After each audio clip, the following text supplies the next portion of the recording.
અમરેલી નવનિયુક્ત પાલિકા હોદ્દેદારો ચાર્જ સંભાળતા જ એક્શન મોડમાં. પાલિકામાં ભ્રષ્ટાચાર કરનારા તત્વોની હવે ખેર નથી. હોદ્દેદારોની ખુલ્લી ચેતવણી. ફાયર એનઓસી, બાંધકામ રજા ચિઠ્ઠી કે નિયમબદ્ધ કાર્ય કરવાની કામગીરીમાં લાંચ નહીં ચલાવાય. કોઈપણ કર્મચારી કે એજન્ટ રૂપિયા માંગે તો સીધો હોદ્દેદારનો સંપર્ક કરવા જનતાને અપીલ. ભ્રષ્ટાચારના પુરાવા મળશે તો તુરંત જ લેવાશે કડકમાં કડક પગલાં. પીપી સોજિત્રા. સંસદ અને ઉર્જા મંત્રીના માર્ગદર્શન હેઠળ અમરેલીને સુંદર સમૃદ્ધ બનાવાશે. પ્રમુખ વૈશાલીબેન. 5 વર્ષમાં ચૂંટણી વાયદા પૂર્ણ કરી અમરેલીને સ્માર્ટ સિટી બનાવવાનો મક્કમ નિર્ધાર. રિપોર્ટર ફારૂક બિલખિયા, અમરેલી.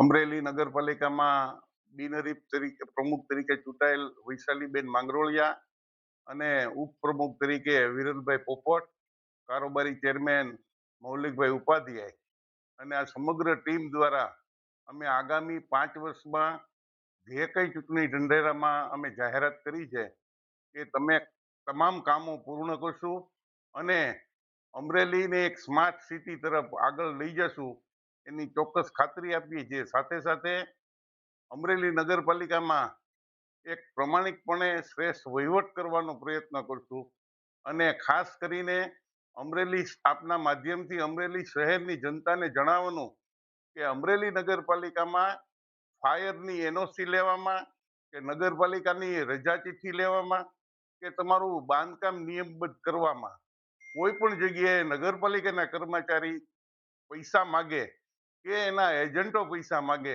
તો અમને ચોક્કસ જાણ કરજો.